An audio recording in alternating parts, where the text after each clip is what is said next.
बिहार के नालंदा जाते वक्त रोके गए अख्तरुल ईमान।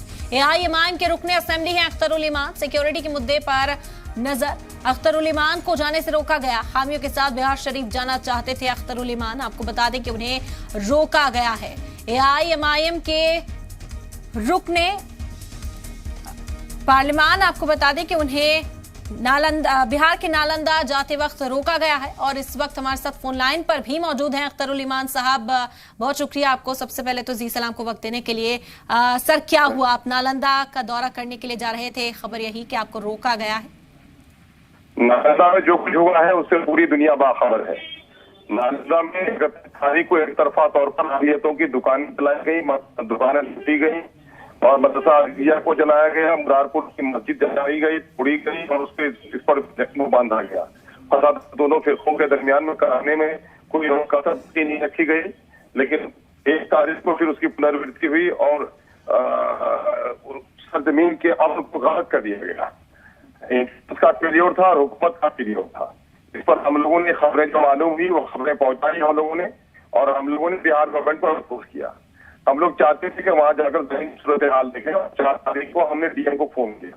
डीएम ने आने से रोक दिया कि साहब रहमत रहिए, सिचुएशन बहुत कंट्रोल में नहीं है, जरा अमन हो जाए तो आइए।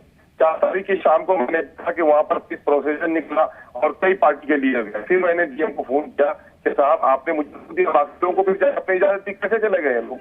मैं तो परसों आऊंगा, क्योंकि कल आऊँ 17 तारीख को आऊँ। क्या चाह रहा था कि वहां के हालात से मैं बाखबर हूँ।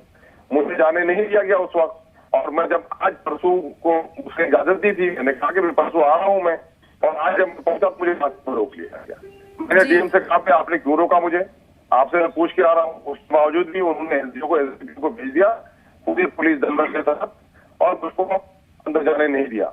सवाल ये है कि आखिर क्या वजह है कि सरकार हमें जाने से रोक रही है? अख्तरुल साहब, कहा क्या गया इंतजामिया की ओर से जब आपको रोका गया तो क्या दलील दी गई है कि क्यों आगे नहीं जाने दिया जा रहा? आप बोल रहे हैं 144 है, आप नहीं जा सकते अंदर।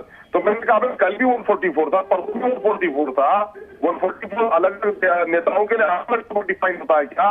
कांग्रेस के लोग गए और जदयू के लोग गए, भाजपा के लोग गए, लेफ्ट के लोग गए। आपने किसी को नहीं रोका, मुझे रोकते हैं तो नहीं मुझे रोका गया।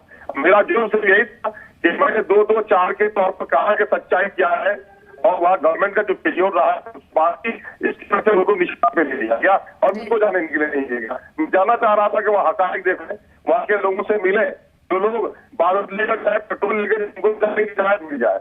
हम मरहम लेके जा रहे हैं, हम आंसू पूछते जा रहे हैं, हमारे पास तमाम सारे डिजिटल करा दिया, वहाँ की किताबें बची है, हम मदरसा अदरिया की किताबों को देखना चाह रहे हैं। बड़ा नुकसान हुआ है। हुकूमत ने आप जो वहाँ पर पीड़ित परिवार है उनके कोई ऐलान नहीं किया। हकायक को जानने के लिए मैं समझती हूँ, मेरी ये जिम्मेदारी है, मेरा हाल नहीं बनता है कि मैं जाऊँ आगे सूरत हाल का जायजा लूँ। हमने जाने नहीं दिया गया। मैंने बारिश की, अब आपको साथ दो, अपने सिक्योरिटी के लोग दो, मैं जाऊँ। अगर हालात नहीं है आप उनको सिक्योरिटी का इंतजाम करो। अगर आपको लगता है कुछ तो मैं जाऊँ, मुतासिरीन से मिल के आऊँ। सरकार की ओर से, रियासती सरकार इंतजामिया की ओर से सिक्योरिटी का हवाला दिया जा रहा है। ये कहा जा रहा है कि अभी माहौल को पुरसुकून बनाने की माहौल तो इसके माने ये है कि माहौल को काबू पाए अभी भी नहीं ला सके, इस तरह है।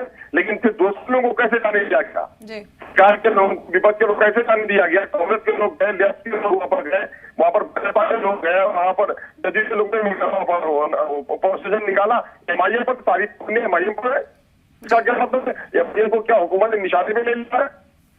जी, हमको अपना फर्जी भी है, तो मेरा कॉन्स्टिट्यूशनल हक मेरा उससे किया जाएगा। चलिए ठीक है अख्तरुल साहब, बहुत शुक्रिया, आपने अपनी बात रखी और बहुत शुक्रिया हमारे साथ जुड़ने के लिए। तो अख्तरुल वासी से बातचीत हो रही थी, जाने से इन्हें रोका गया।